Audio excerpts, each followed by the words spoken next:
The Berenstain Bears, and Too Much Car Trip.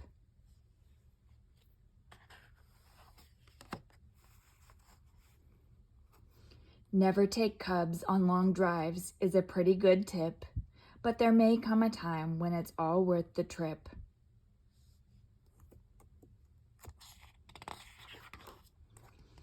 The Berenstain Bears and Too Much Car Trip by Stan and Jan Berenstain.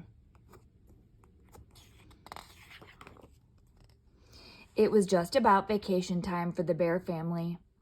Brother and Sister Bear knew where they wanted to go on vacation. Brother's choice was Great Grizzly Land. Cousin Fred's been there twice, he said. He says it has all the biggest, steepest, fastest rides. Sister had a different idea. She wanted to go to Wild White Water Kingdom. Lizzie went there last year and she says it's awesome. It's got a white water ride where everybody has to wear a bathing suit.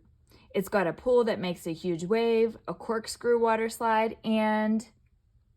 I'm sure those places are fun, interrupted Papa Bear, but we're going on a different sort of vacation this year. Oh, said Brother, where are we going? We're going on a car trip, said Papa. As a matter of fact, I'm planning it right now on this road map. He was seated at the dining room table. He had a big map spread out on it.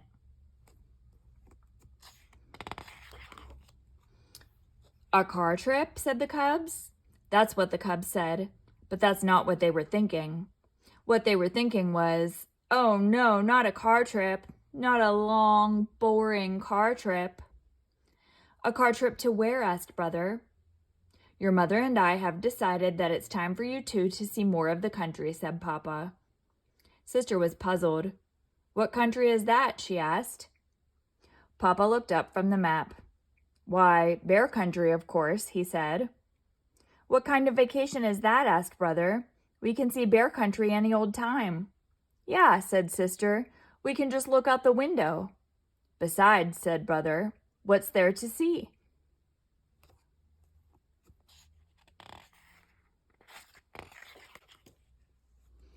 There's a great deal to see, said Papa, and a great deal more to appreciate. So why don't you just sit there beside me and I'll show you where we're going on this map. They climbed up on chairs beside Papa and looked at the map. It didn't look like much of a vacation to the cubs. It looked like just what it was, a big, boring map. Well, what do you two think of our vacation plans? Asked Mama Bear, coming into the room with baby Honey. Is Honey coming with us on this car trip? Asked Sister. Goodness no, said Mama. She's not old enough to appreciate a trip like this.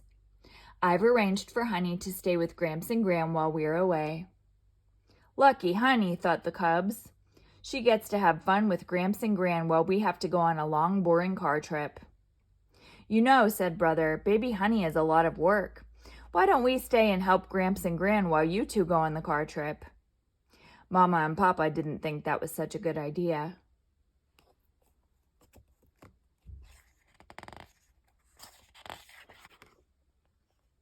They packed up and left early the next morning. After saying their goodbyes to baby Honey, Gramps, and Gran, they headed for the open road. Mama knew how the cubs felt, so she brought along things for them to do during the trip. She brought crayons, a book of mazes, and some board games. But the cubs were so determined to be bored that they ignored the things Mama had brought. They just sat in the back of the car with their arms folded. Since they were looking straight ahead, the cubs didn't notice that the country around them was changing. The trees were getting bigger and wilder. The land was getting craggier. They didn't even notice the wide blue sky filled with great white clouds sailing and scudding over the broad country.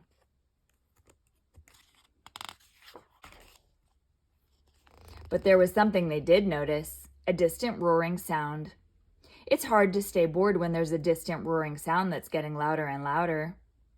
What's that roaring sound? Asked Brother. That's Honeymoon Falls, said Mama. It's where Papa and I spent our honeymoon. Just then they turned a corner, and there it was. Tons of water were pouring over a cliff and crashing into the river below.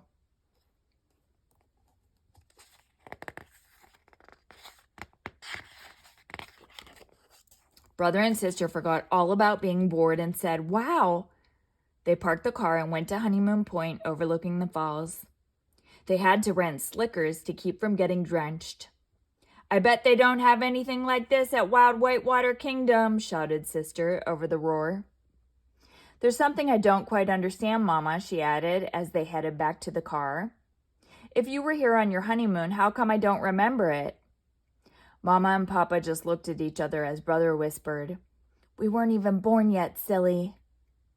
That gave sister something to think about on the next leg of their car trip. "Hey, look," shouted Brother. "Soldiers fighting! They're shooting at each other." "Nothing to worry about, son," said Papa.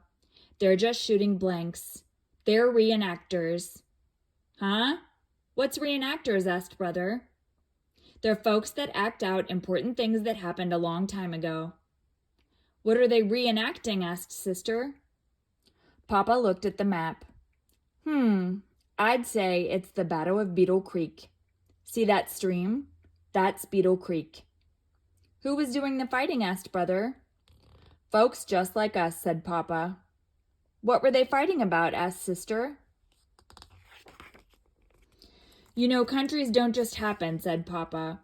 "Folks have to make them happen. And sometimes there's trouble. That's what the reenactors want us to think about. Sometimes you can learn from the past and do a better job in the future. Look over there behind that low wall." The cubs looked. "See those stones?" asked Papa. "They mark the graves of the soldiers who fell in battle."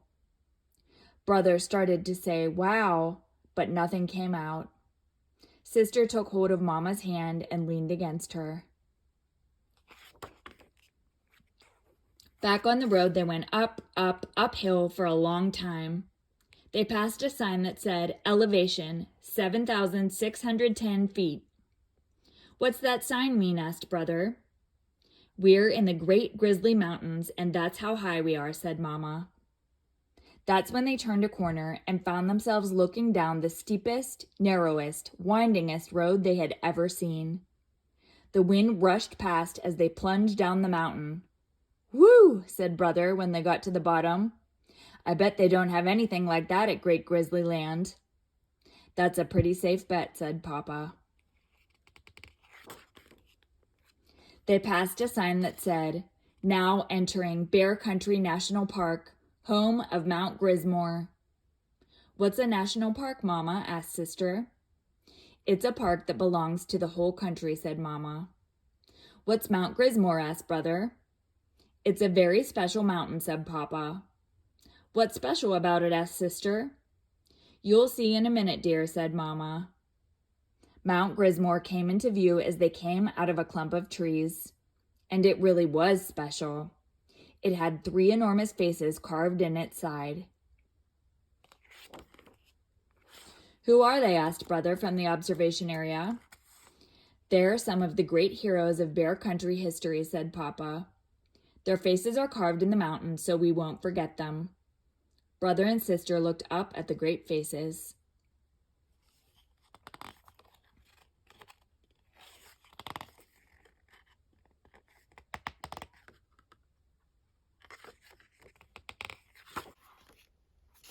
A picture came into Brother Bear's mind's eye. It showed the 3 historic faces, but there was another one too. It was the face of Brother Bear. "A penny for your thoughts, son," said Papa.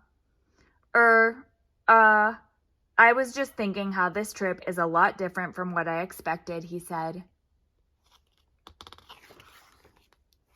Of course, there was a lot more that happened during the Bear family's car trip.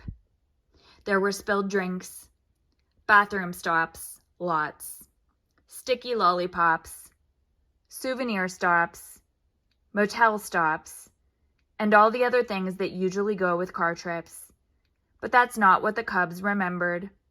What they remembered was the big sky, the great falls, the mighty mountains, the little graveyard at Beetle Creek, and the heroes of Bear Country's history in the side of a mountain. Baby Honey Bear was asleep when they picked her up at Gramps and Gran's and headed home. "You know something, Papa?" said Brother as they climbed the steps of the treehouse. "We ought to take Honey on a car trip sometime. When she's old enough to appreciate it, of course." "Of course," said Papa.